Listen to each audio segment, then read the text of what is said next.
like it. I like it. I think the character fits him pretty well. Yeah, yeah. Because, I mean, it's a very mix-up and a very improvisation character. Right. And I feel like that's where one of Sanford Kelly's strengths lies right there. Oh, yeah. Is improvisation and kind of on-the-spot decision-making. Yes. But there you go. There's that target combo in the air that a lot of people forget that Elena and Ibuki have. Crouching a little too early, getting caught by the second hit. Fortunately, though, MOV dropped his combo afterwards. So Sanford Kelly escapes with that with less damage.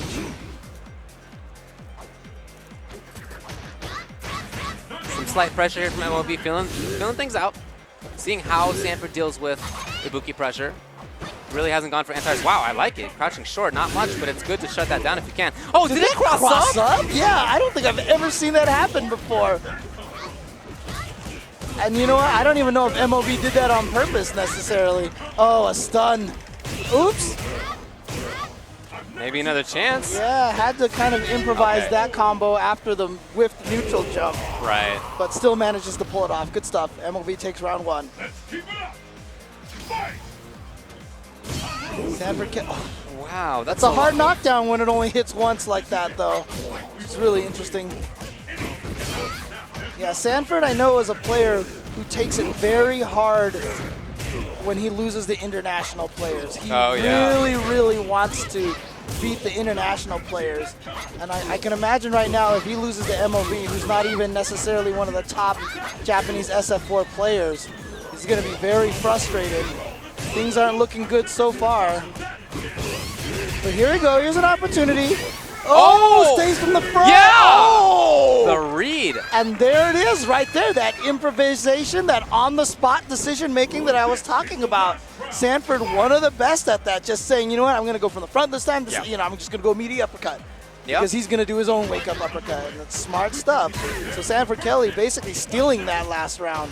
Yeah, I feel like he's going to have a bunch of that because we've seen him deal with the meaty vortex and it has not been good. He has not dealt with it well. So right here, we'll see what he does again. Is it going to be delayed? No, it was delayed before. Well, you know what? I don't know where that was. I don't know where that was. It's really hard to deal with in general, but he hasn't been dealing well with it, and that means that he's going to have other things to keep him in the game. Right. And I think it's what you're talking about that will do it if he gets it. Yeah, you got to watch. Oh, just a little too far. All right. Okay, he blocks it this time. Oh, but then just in between that block sequence there, and then in between those sequence, he tried touching a button, got caught. You can see that look on his face. You know what he's thinking. He does not want to lose to the international players.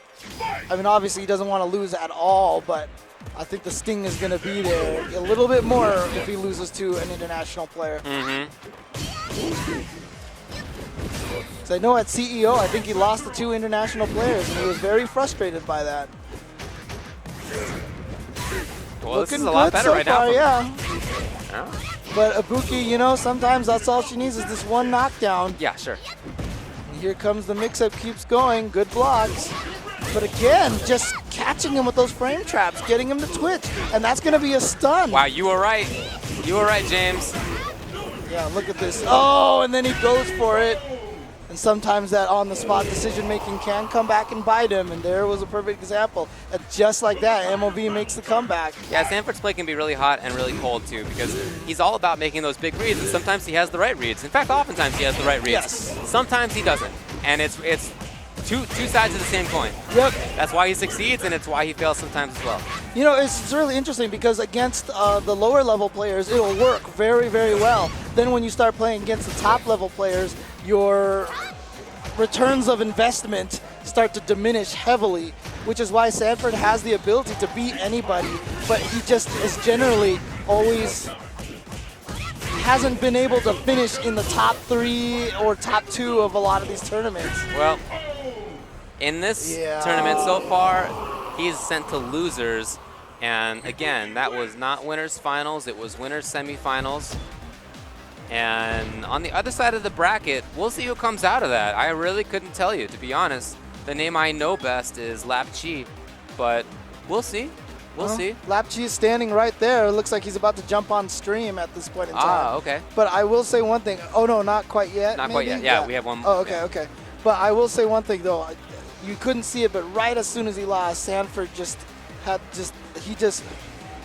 like, you know, it was, you could see he was like super upset about that.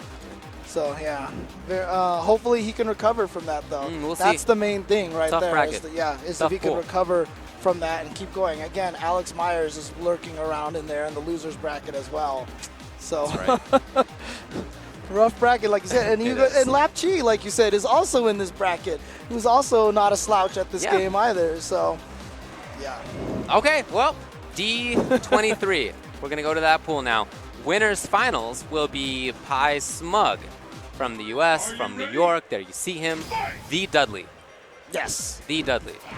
His opponent is TAG Beezy from the US as well. Thanks for being so specific.